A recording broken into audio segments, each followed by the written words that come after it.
Hello members. अब देखो market ने आज काफी स्ट्रॉन्ग पुलबैक करता हुआ दिखाई दिया। ठीक है, मार्केट में बहुत सारे स्टॉक ऐसे जो स्ट्रॉन्ग रिकवर किए, स्पेशली स्मॉल कैप 3 से 3.25% की रिकवरी। और अगर याद नहीं है, देखो यहाँ पे मार्केट कैसा पुलबैक किया, ज्यादातर स्टॉक्स अपर सर्किट में जाते हुए दिखाई दिए। एंड देखो ये पुलबैक मैंने ऑलरेडी एक्सपेक्टेड किया था। अगर हमारे वीडियोस आप नहीं देखते, ठीक है, मैंने कल क्लियर कट बोला था कि मार्केट में क्या यहाँ पे पुलबैक आ सकता है, क्या गुड न्यूज मैंने यहाँ पे क्लियर कट मेंशन की थी। ठीक है, good news from the here market soon bottom out, ऐसा मैंने यहां पे लिखा था। और अगर आप हमारे फ्री टेलीग्राम चैनल में नहीं भी है तो भी मैंने यहां पे मेंशन किया था, और मैंने आपको बताने की कोशिश भी की थी कि मार्केट में पुल बैक आ सकता है। ठीक है, market recover from the half और यहां से और पुल बैक आ सकता है, ये मैंने मेंशन किया था यस्टरडे। ठीक है, तो आज देखोगे मार्केट में काफी तिगड़ी रिकवरी थी। मैंने यस्टरडे कुछ बीटीएसटी भी किया था। अगर आपने नहीं देखा मेरे वीडियो जाके जरूर चेकआउट कीजिएगा। ठीक है, क्योंकि काफी चीजें आप लोग मिस कर रहे हैं। और आज आप देखोगे ज्यादातर स्टॉक पुल बैक किए थे। आरवीएनएल का स्टॉक 5% मोमेंटम किया। उसके अलावा वारी रिन्यूएबल का स्टॉक 14% जाता हुआ दिखाई दिया। मैंने कल बीटीएसटी किया था स्टॉक के अंदर। ठीक है, ऐसे बहुत सारे स्टॉक्स मैंने ट्राई किए थे जो अच्छे प्रॉफिट होते हुए दिखाई दिए। देखो ये पुल बैक एक्सपेक्टेड था, जैसे कि मैंने बोला पुल बैक एक्सपेक्टेड था। तो मैं क्या करता हूं, मैं डेली की मोमेंटम प्रिडिक्ट करने की कोशिश करता हूं और काफी तक प्रिडिक्ट हो भी जाता है। ठीक है, अब देखो ध्यान से सुनो कि मार्केट में आगे क्या पॉसिबिलिटी दिखाई दे रही है। ठीक है, अब देखो सुनो सम ध्यान से सुनो। मार्केट में ये जो मोमेंटम आ रही थी वो काफी अच्छी मोमेंटम थी। अगर आप देखोगे सेंसेक्स 600 पॉइंट मोमेंटम किया and small and mid caps में काफी अच्छी रिकवरी थी। ठीक है, हालांकि आज है फेड की पॉलिसी। ओके, यानी कि यूएस मार्केट में जैसे कि इंडिया में आरबी की पॉलिसी आती है रेपो रेट कट होने की, वैसे फेड की पॉलिसी आती है यूएस मार्केट में। ठीक है, तो आप ये समझो उसकी पॉलिसी डेफिनेटली हमारे मार्केट को इंपैक्ट करेगी। ठीक है, अब ये पॉलिसी कब आएगी, जहां तक मेरा नॉलेज है जनरली रात के 11-12 बजे के आसपास आती है। ठीक है, यानी कि हमारा मार्केट कल गैप डाउन ओपन हो सकता है या गैप अप ओपन हो सकते हैं, दोनों में से कुछ भी ओपन हो सकता है। ठीक है, समझ में बातें। तो आपको थोड़ा कॉशियस रहना चाहिए, और ऑलरेडी मैं ये मैसेज आज कर चुका हूं।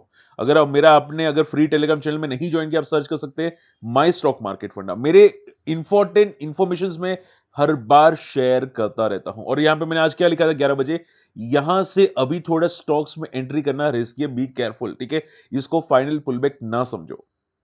ठीक है, फाइनल पुलबैक ना समझो। तो शॉर्ट एंड सिंपल आप ये समझो कि मार्केट का आज पुलबैक था। ठीक है, इसको मैं पॉजिटिव पुलबैक समझूंगा, लेकिन आप ये ऐसा मत समझना कि यहां से पूरा का पूरा निफ्टी रिकवर होगा और यहां से 26,000 बहुत जल्द टच कर लेगा आने वाले 2-3 महीने में। ऐसा नहीं है। ठीक है, ऐसा नहीं होगा। ये क्या करेगा, मार्केट के यहां से पुलबैक होगा, फॉल करेगा, पुलबैक होगा, फॉल करेगा, और यहां से ऐसे करके ऊपर जाएगा। यानी कि कम से कम आप ये समझो कि निफ्टी को 26,000 को टेस्ट करने के लिए, लाइफ हाई को टेस्ट करने के लिए शायद नेक्स्ट फरवरी या मार्च आ सकता है। नेक्स्ट, ठीक है, ये तो करंट फरवरी है, नेक्स्ट आ सकता है। ठीक है, तो ये बात आपको ध्यान में रखनी जरूरी है। ओके, जो लोग नहीं समझते भाई, उनको तो भाई मार्केट में ट्रेड करने के लिए बहुत टाइम लगेगा। वो लोग मार्केट को अभी आई डोंट थिंक वो समझ पाएंगे मार्केट को। ठीक है, तो आप थोड़ा समझिए जो मैं बताने की कोशिश करता हूं। ओके, अब देखो फेड की पॉलिसी में क्या हो सकता है। फेड की पॉलिसी में यहां पे माना जा सकता है कि रेट कट नहीं होंगे। हालांकि ट्रंप प्रेशर कर रहा है। ठीक है, लेकिन यहां पे जो फेड की चेयरमैन है पोवेल साहब, वो यहां पे रेट कट करना नहीं चाहते। तो देखते हैं यहां पे आउटपुट क्या आता है। ठीक है, जो भी आउटपुट होगा, बड़ा आउटपुट होगा, तो केयरफुल रहना है, कॉशियस रहना है। ठीक है, अब मार्केट में आज देखोगे ज्यादातर स्टॉक्स रिकवर किए थे। हम लोग कुछ स्टॉक भी डिस्कस करने वाले हैं, जैसे कि आप देख सकते हैं नेटवेब का स्टॉक, नेटवेब टेक्नोलॉजीज का स्टॉक, या आयनिक्स विंड या सीरमा एचजीएस का स्टॉक यहाँ पे काफी मोमेंटम के हैं।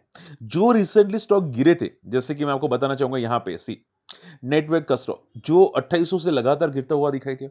ठीक है, माना जा रहा था कि जो डीप सीक आया है, यानी कि यूएस चाइना में एआई टेक्नोलॉजी जो आई है, ओपन एआई जैसे।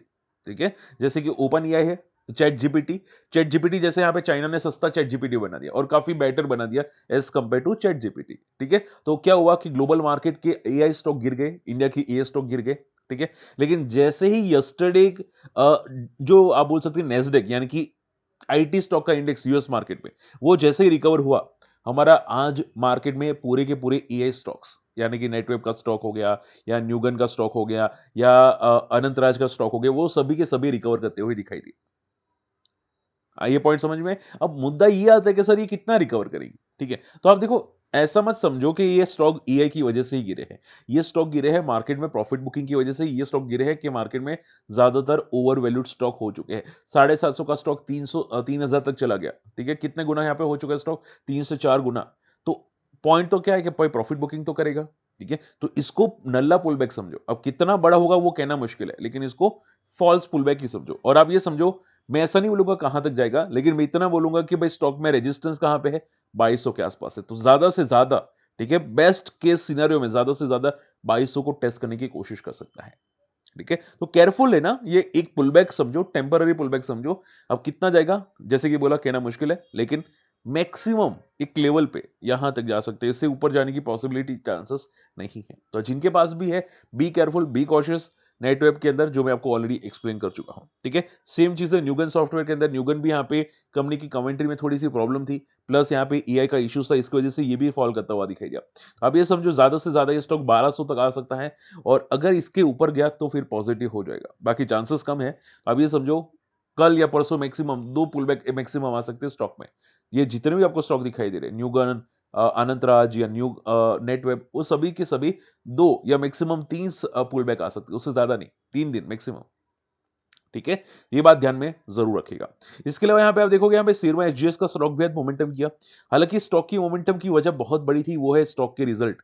आप देखोगे स्टॉक के रिजल्ट काफी अच्छे आए थे।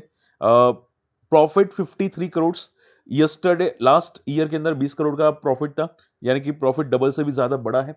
क्वार्टर टू क्वार्टर भी काफी अच्छा बड़ा है प्रॉफिट। ठीक है, मार्जिन भी ईयर टू ईयर बेसिस पे काफी अच्छे इंप्रूव होते हुए दिखाई दिए। तो ये जो नंबर्स आए हैं, वो काफी नंबर्स पसंद आए मार्केट को, और ऊपर के लेवल से जो क्रैश हुआ था, उसकी वजह से पूरा का पूरा सिरमा एचजीएस का स्टॉक रिकवर करता हुआ दिखाई दिया। ठीक है, तो आप ये समझो कि इसको पॉजिटिव लेके मत चलना, ऐसा मत समझना ये स्टॉक नया हाई मार देगा। ठीक है, पहले इसको चेक करो, क्योंकि स्टॉक ये भी ओवर वैल्यूड है। ठीक है, इसको भी आप अंडर वैल्यूड मत समझना। जैसे कि आप देख सकते हैं, हमें स्टॉक 63 के पी पे है। ठीक है, तो नंबर अच्छे हैं, इसका मीनिंग थोड़ी है कि भाई आसमान फाड़ू रिटर्न देगा। ठीक है, तो इसको भी पुल बैक ही समझो। मैक्सिमम मुझे लगता है कल तक पुल बैक रहेगा, उसके बाद मोमेंटम आने की चांसेस बहुत ही रिस्की है। ठीक है, बहुत ही रेयर है। अब ये समझो, अगर 7 दिन का हाई रिजल्ट का 7 दिन का हाई ब्रेक होता है तो शायद मोमेंटम हो, बाकी चांसेस कम है। ठीक है, तो कल आखिरी मोमेंटम स्टॉक की हो सकती है, तो be careful, be cautious. Okay, तो मैंने ये पॉइंट आपको समझा चुका हूं, रिजल्ट की वजह से स्टॉक अपर सर्किट मारा, और ये जो स्टॉक अपर सर्किट मारे, ठीक है, आईटी स्टॉक्स, वो based on the pull back थे।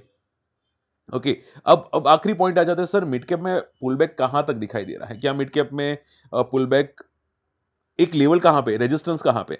तो मैं आपको निफ्टी का पहला रेजिस्टेंस बता देता हूं। ठीक है, निफ्टी देखो, निफ्टी ज्यादा फॉल नहीं किया था। हालांकि मैं कल एक्सपेक्टेड कर रहा था कि निफ्टी कल या परसों निफ्टी जो फॉल किया था, वो कम से कम मुझे लगता था कि 22,700 पे चला जाए तो अच्छी बात होती, लेकिन वो नहीं गया है। लेकिन मिड कैप ज्यादा गए हैं। तो आप ये समझो, निफ्टी का शॉर्ट कवरिंग कहां से स्टार्ट होगा, निफ्टी का नया हाई बनाने का ट्रेंड कहां से स्टार्ट होगा? तो वो ट्रेंड स्टार्ट होगा 24,000 के ऊपर, यानी कि यहां से 1000 पॉइंट ऊपर, अगर वो ब्रेक हुआ तो। ठीक है, अगर ब्रेक हुआ तो। एंड मिड कैप की अगर मैं बात करने जाऊं, तो यहाँ पे मिड कैप का ऊपर का हाई बनना स्टार्ट कब होगा? तो वो आप ये समझो 55,000 के अप्रोक्सीमेटली, ये लेवल। ठीक है, अगर ये टेक्निकल चार्ट्स पे ये लेवल ब्रेक करना स्टार्ट कर देता है, तो एक अच्छी खासी फिर मोमेंटम मार्केट में आ सकती है। तो मेरा कहने का मकसद ये है कि अभी जो पुलबैक आएगा, ठीक है, ये जो पुलबैक आपको दिखाई दे रहा है, वो टेम्पररी पुलबैक ही समझो इसको। ठीक है, और मैक्सिमम टू मैक्सिमम यहां तक पुल बैक हो सकता है, ये वाला लेवल। ये जो अब यहां से आपको शार्ट फॉल आना स्टार्ट हुआ रिसेंटली, उतना ही हो सकता है। ठीक है, टेम्पररी। ओके, तो आप ये समझो, मार्केट में रिकवरी आई है, बेस बन रहा है, लेकिन अभी इसको परमानेंट पुल बैक ना समझो, ये टाइम लेगा, इतना जल्दी रिकवर नहीं करेगा। ठीक है, आई होप ये पॉइंट समझ में आ चुका है। तो जो स्टॉक्स आपको मंथली चार्ट पे ओवरबॉट दिखाई देते हैं, ठीक है, लाइक कल्याण ज्वेलर्स एक टाइम पे 80 आरएसआई पे था मंथली चार्ट पे। ठीक है, यहां पे सी, ये दिखाई दे रहे 80 आरएसआई, यहां पे देखो, ये मंथली चार्ट पे आरएसआई का लेवल 80 का होता है ना। ठीक है, तो ऐसे स्टॉक को टोटली अवॉइड करना सीखो, वरना फंस जाओगे, वरना इतना बड़ा क्रैश होगा, पकड़ भी नहीं पाओगे, झेल भी नहीं पाओगे। तो बी केयरफुल, बी कॉशियस। बाकी तो देखो, आप लोग स्मार्ट है, आई एम श्योर आप समझ चुके हैं। आई होप आज का वीडियो पसंद है, वीडियो शेयर जरूर कीजिएगा। टेलीग्राम में नहीं है, जाके जुड़ेगा, काफी इंपॉर्टेंट इन्फॉर्मेशन शेयर करता रहता हूं, और लाइव नहीं आते सीखने के लिए, भाई मैं इतनी बेस्ट चीज सिखाता हूं कि मार्केट में कोई पप्पा नहीं सिखाता, इतनी बेस्ट चीज। अगर आपको डाउट होता है, आप जरूर आके चेकआउट कर सकते हैं। स्मार्ट मनी मूव्स में मार्केट। ठीक है, आपको किसी के अलग से कोर्स लेने की जरूरत नहीं है, अगर आप बेसिक मेरे बीटीएसटी स्ट्रेटेजी भी सीख जाते हैं तो। ठीक है, आपको बेसिक करना है, हालांकि फुल सीखने के लिए कोर्स डेफिनेटली ले सकते हैं। बाकी मैंने मेन तो सिखाने की कोशिश आपको काफी तक की है। ठीक है, और बाकी हमारे इन्वेस्टर्स कम्युनिटी को ज्वाइन करना चाहते हैं, हमारे लिंक से डीमेट अकाउंट ओपन जरूर कर सकते हैं। जो भी ब्रोकर्स है, हमारे लिंक से आप अकाउंट ओपन कर सकते हैं। मिलते हैं अगले वीडियो में, तब तक के लिए गुड बाय, जय हिंद।